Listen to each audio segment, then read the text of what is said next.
미국 전기차 시장을 흔드는 변화가 하나씩 드러나고 있습니다. 그중 가장 큰 이슈는 바로 테슬라에게서 나타나고 있는데, 최근 테슬라가 미국 생산차에서 중국산 부품을 제거하는 작업을 사실상 전면화했다라고 알려지며 봉급난 재편에 대한 기대와 우려가 동시에 커지고 있습니다. 오늘은 이 흐름을 토대로 향후 테슬라의 주가 전망을 어떻게 바라보아야 할지, 그리고 실제 투자 관점에서 어떤 해석이 가능한지를 차분하게 정리해 보도록 할 건데요. 새로운 변화들이 지속적으로 나오며 주가 변동성이 커지고 있습니다. 공급망 변화, CEO의 거대한 보상안, 실적 반등 흐름까지 여러 가지 주제가 한꺼번에 얽히다 보니 주가 움직임이 단기적으로는 흔들리는 모습도 나와주고 있습니다. 그럼에도 한 걸음 물러나서 전체적인 흐름을 보면 테슬라 주가 전망에 대한 힌트들이 분명히 드러나고 있습니다. 최근 테슬라가 미국 공장에서 생산하는 차량에 대해 중국산 부품 전면 배제를 목표로 잡은 이유는 단순한 정치적 메시지 그 이상의 의미가 있다라는 거 다들 알고 계신가요? 우선 IRA 인플레이션 감축법의 세액 공제 조건이 강화가 되면서 중국산 배터리 부품이 포함된 차량은 보조금 지급 대상에서 빠지는 경우가 늘고 있습니다. 중국산 LFP 배터리를 활용해온 모델이 세액 공제 대상에서 탈락한 사례는 투자자들에게 꽤 충격으로 다가왔었죠. 테슬라는 이런 정책 리스크를 근본적으로 해소하기 위해 미국 내 자체 배터리 생산 비중을 확대하고 있습니다. 기사에 언급된 대로 텍사스 공장 등지에서의 내재화 속도는 시장이 생각한 것보다 훨씬 빠르고, 여기에 미국 정부가 반도체, 히토류, 배터리 등을 미국 중심으로 묶으려는 밸류에이션 재편 기조가 결합되면서 친미 공급망 프리미엄이라는 개념도 등장하고 있습니다. 이 움직임은 단기적으로 마진을 압박하는 요인이 될 수가 있지만, 중장기적으로는 미국 시장에서의 가격 안정성과 정책 리스크 완화라는 두 가지 효과를 동시에 누릴 수 있다는 긍정적인 평가가 가능합니다. 또한 장기적으로 미국 OEM 가운데 가장 적극적인 밸류체인 재편 기업이라는 이미지를 확보할 수 있다는 점도 중요한 포인트로 작용하겠죠. 2025년 초부터 미국 공장에 납품하는 모든 주요 협력사들에게 중국산 부품을 완전히 제거하라고 요구하였고, 이미 일부 전장 전자제품은 베트남과 멕시코, 미국 내 생산품으로 교체했습니다.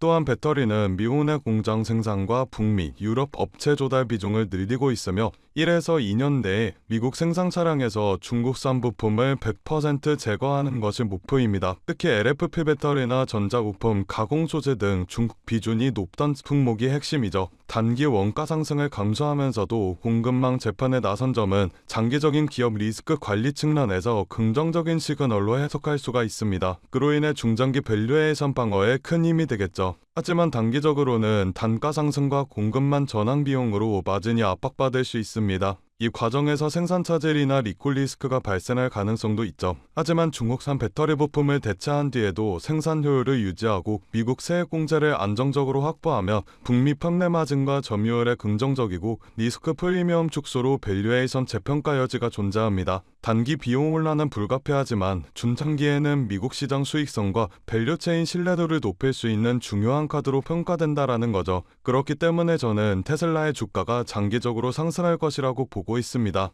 최근 시장은 급격한 변동성을 보여주고 있습니다. 국가 간의 갈등, 금리 전쟁, 기술 패권 전쟁 등등 시시각각 바뀌는 시장의 상황에 테슬라와 엔비디아와 같은 대형주들의 자금을 투자하는 것도 좋지만, 모든 자금을 올인해버리게 된다면 그건 투자가 아니라 도박이라고 볼 수 있습니다. 그렇기 때문에 대형주의 투자의 안정성을 가지고 가되 아직 시장에서 저평가되어 있는 종목에도 소액으로 분산 투자하셔야 하지만 지금 같은 시장에서 살아남을 수가 있다라는 건데요. 그래서 오늘은 그 누구도 아무도 알려주지 않은 3위 단 1% 수준의 트레이더들이 주식시장에서 큰 돈을 벌어가는 방법에 대해 알려드리도록 하겠습니다. 현재 세계 금융시장의 상황은 이렇습니다. 모든 나라와 기업들이 살아남기 위해 총력을 다해 싸우고 있죠. 그건 이 영상을 시청하고 계신 여러분들도 마찬가지실 거라는 생각이 듭니다. 여러분들께서는 내일 하루하루 어떤 종목이 오를지 고민하고 고뇌하고 내가 투자한 종목들에 대해 전문가처럼 분석도 해보셨을 텐데, 생각했던 만큼의 수익이 나지 않았을 수도 있고, 수익은커녕 모든 돈을 다 잃어버리신 경험이 있으신 분들도 계실 겁니다. 하지만 지금 중요한 것, 내가 어떤 종목을 가지고 있느냐가 아닙니다. 그럼 도대체 어떤 게 중요하냐라고 물으실 텐데, 앞으로 내가 어떤 종목에 투자를 해야 큰 돈을 벌 수가 있느냐이며 그 종목을 어떻게 선별해야 하냐는 건데요. 여러분들은 세계 2차 대전에 대해 알고 계실 겁니다. 인류 역사상 가장 큰 전쟁이라고 할 수 있는 세계 2차 대전. 전 세계에서 수천만 명이 넘는 사람들이 참전했고, 수많은 나라가 경제와 국력을 소모했죠. 이 와중에도 전쟁을 통해 엄청난 부를 축적한 사람들이 있었습니다. 바로 보잉과 로키트 마틴, 노스럽 그루먼 같은 항공기 제조사들과 전쟁에 필요한 총과 칼, 이런 군수물품들을 제공하는 사업가들이 큰 돈을 벌어갔죠. 이 예시로 알 수 있는 점은 전쟁에 직접적으로 참여해 패배라는 리스크를 안고 있는 나라들보다 전쟁에 간접적으로 참여해 리스크 없이 물건만 대량으로 판매하면 끝나는 사업가들이 훨씬 더 안정적이고 큰 수익을 벌어갔다라는 점입니다. 정리하자면 테슬라와 엔비디아 같은 기업들에 투자를 하는 것도 좋지만 테슬라와 엔비디아라는 기업들이 사업을 할 수 있게끔 뒤에서 조용히 도와주고 있는 이 서포터 기업들에 투자를 하게 된다면 더 큰 수익과 안정성을 얻을 수가 있다라는 말인데요. 여러분들, 지금 주식시장은 새로운 전쟁터입니다. AI 패권 전쟁이죠. 미국, 중국, 유럽, 심지어 한국까지 모두 AI라는 새로운 무기를 차지하기 위해 치열하게 싸우고 있습니다. 기업들도 마찬가지죠. 우리가 알고 있는 테슬라, 엔비디아, 그리고 구글과 마이크로소프트까지 모두가 AI 전쟁에서 살아남기 위해 앞다투어 자원을 쏟아붓고 있습니다. 그러니 테슬라와 엔비디아에 투자해라 라는 말씀을 드리려는 게 아닙니다. 대다수의 사람들의 시선은 늘 이런 대형주에만 쏠려 있습니다. 하지만 제가 방금 말씀드렸죠. 전쟁터에서 큰 돈을 벌게 된 사람들은 장군이나 병사가 아니라 무기를 판 기업들이 승자였다고요. 엔비디아는 지난 1년 동안 54% 정도 상승하였습니다. 그런데 엔비디아의 AI 서버 상태대를 실제로 연결해주는 아스테라랩스는 같은 기간 300, 400%가 넘게 상승했는데 이는 엔비디아 상승률의 6배입니다. 아스테라랩스는 데이터 센터 안에서 서버와 엔비디아의 GPU를 연결하는 후속 인터커넥트 칩을 납품하는 기업인데 엔비디아 서버 수요가 폭발하면서 직접적인 수혜를 받아 상승하는 모습을 보여주었죠. 또한 칩을 파는 회사인 엔비디아와 달리 그 칩을 활용해 서비스를 팔아서 매출을 뽑는 구조를 가지고 있는 코어위브라는 회사는 엔비디아 GPU를 대량으로 사들여 AI 전용 클라우드 데이터 센터를 운영하는데 이 기업도 마찬가지로 엔비디아가 54% 정도 상승해 주었을 때 IPO 이후 불과 한 달 만에 200% 수익을 기록했습니다. 결국 대장주들이 오를 때 그보다 더 높은 상승률을 기록해준 기업들은 다름 아닌 테슬라나 엔비디아의 파트너 기업들이라는 점인데요. 또한 현재 시장에서는 아스테라랩스나 코어위버와 같은 기업들처럼 핵심 파트너 기업으로 자리 잡고 있지만 아직 빛을 보지 못한 대장주들에게 가려진 저평가된 기업들이 많이 남아있는데 오늘 제가 소개해드릴 기업은 수많은 기업들 중에서도 더욱 돋보이는 기업이며 AI 반도체 기술의 핵심이라고 불리는 기술들을 가지고 조금씩 몸집을 키워나가고 있습니다. 오늘 제 영상을 끝까지 시청해 주셔야 하는 이유가 바로 여기서 나옵니다. 여러분들, 현재 AI 산업은 무섭게 상승하고 있습니다. 2014년부터 2020년까지 120배가 넘게 상승하는 모습을 보여주었으며 지금부터 10년 뒤 2035년에는 약 1700%가 넘게 상승할 것으로 예측이 되고 있는데 AI가 단순 트렌드가 아닌 세대를 관통하는 기술 혁신이자 장기 성장 산업이기 때문입니다. 그렇기 때문에 우리가 이 기업에 더 집중을 해야 된다라는 말인데 지금부터 소개해드릴 기업은 2025년 우리가 경제적 자유에 더 가까워질 수 있는 남들이 부러워하는 최고의 부자가 될 수 있는 마지막 기회가 될 것으로 보입니다. 알아본 결과 월가의 금융기관들 그리고 해외 트레이더들은 이미 매집을 하고 있으며 지금 가격 대비 100배, 1000배 아니 그 이상의 가격도 가능할 것으로 보입니다. 이번에 엔비디아나 테슬라뿐만 아니라 여러 반도체 기업에서도 러브콜이 들어오며 AI 산업의 기둥이라고 불리우는 대장 기업들마저도 이 회사의 행보를 주목하고 있는 상황입니다. 제가 소개해드릴 오늘의 기업은 AI가 돌아가도록 뒤에서 인프라를 제공하는 기업입니다. AI를 학습시키는 데는 수천 개의 GPU가 필요하고 그 GPU가 돌아가려면 엄청난 전력과 냉각 장치가 필수인데 이 기업은 바로 이 부분을 책임지고 있습니다. 쉽게 말해 AI라는 전쟁터에서 기지를 짓는 역할을 하고 있는 거죠. AI 데이터 센터의 가장 큰 문제는 전력과 열입니다. GPU가 몰려있는 서버는 엄청난 열을 발생시키고 이걸 제대로 시키지 못한다며 작동이 멈춰버리는 불상사가 일어나게 됩니다. 이 기업은 자체 개발한 액체 냉각 솔루션과 스마트 전력 관리 시스템으로 기존 센터보다 30% 이상 전력 효율을 높이고 냉각 비용을 절반으로 줄이는 데 성공하게 되었습니다. 이 기술력 덕분에 글로벌 빅테크 회사들이 이 기업의 시설을 우선적으로 선택하게 되었죠. AI 산업이 커지게 될수록 데이터 센터에 대한 수요도 비례해서 늘어나게 될 수밖에 없습니다. AI가 성장할수록 이 기업과 같은 인프라 기업은 반드시 따라 성장할 수밖에 없다는 이야기인데요. 지금 이 기업은 단순히 데이터 센터만 짓는 기업이 아닙니다. 자체 개발한 AI 최적화 전력 관리 시스템을 통해 전 세계 전력 회사와 협력하고 있고 향후 5년 내 글로벌 주요 거점 도시에 20개 이상의 신규 센터를 짓겠다라는 발표를 하였으며 올해 안에 전체 서버 용량을 2배로 늘릴 계획이라고 합니다. 전문가들은 앞으로 AI 시장이 매년 30%씩 성장할 것으로 보는데 이 기업은 AI 생태계에서 없어서는 안 될 인프라를 담당하기 때문에 월가와 기득권층 세력들은 엔비디아와 함께 가야 할 회사라는 평가를 내리기도 하였는데요. 결국 이 기업이 AI 시대에 필수 인프라를 독점하게 될 수도 있다는 가능성이 커지며 10년, 20년 뒤에는 엄청난 성장을 기록해 줄 것으로 보입니다. 시장의 흐름과 타이밍만 잘 맞춰진다면 1만 배, 2만 배 그 이상도 폭등할 것으로 예상하고 있는데 단돈 1만 원만 넣어두시더라도 1,000만 원, 10만 원을 넣어두시면 1억 이상이라는 수익 가능성을 예측할 수 있기 때문에 수익은 충분히 기대해 보실 만하다고 말씀드릴 수가 있습니다. 다만 제가 지금 영상에서 이 기업의 이름을 공개하고 싶지만 그러지 못하는 이유가 있습니다. 제 영상을 무단으로 도움하고 저를 삭칭하고 심지어 종목을 팔아 돈을 버는 업자들이 있기 때문에 제가 따로 구독자의 심지 확인하고 정보 넘겨드리도록 하겠습니다. 기업 정보만 넘겨드리냐? 아니고요. 제가 수년간 트레이딩 생활을 해오며 쌓아온 정보와 팁들 PDF 파일 첨부해서 같이 보내드리고 있습니다. 모든 과정은 전부 무료로 진행되고 있으니 걱정하지 마시고요. 참여하시는 방법은 간단합니다. 영상 아래 하단에 더보기 버튼을 누르시면 파란색 링크가 하나 나오게 됩니다. 이 링크에 들어가셔서 간단한 설문조사를 진행하신 후 전송 버튼 눌러주시면 제가 업자인지 아닌지 확인 후에 빠르게 정보 넘겨드리고 있는데 저 지선우는 절대 금전 요구 없으니 누군가가 저를 삭칭해서 금전 요구를 한다면 바로 차단하시고 신고 부탁드리겠습니다. 여러분들이 이 종목을 받고 투자를 하지 않는다고 하시더라도 이 종목을 받아서 공부하시고 알아두시는 것만으로도 여러분들의 투자 인생에 있어서 정말 큰 도움이 될 거라는 생각이 듭니다. 돈이 되는 것도 아니고 선택은 여러분들이 하시는 거니까요. 오늘 제가 준비한 영상은 여기까지입니다. 영상 시청해주셔서 감사드리고요. 저는 다음 영상에서 더 알찬 내용을 가지고 인사드리도록 하겠습니다. 감사합니다.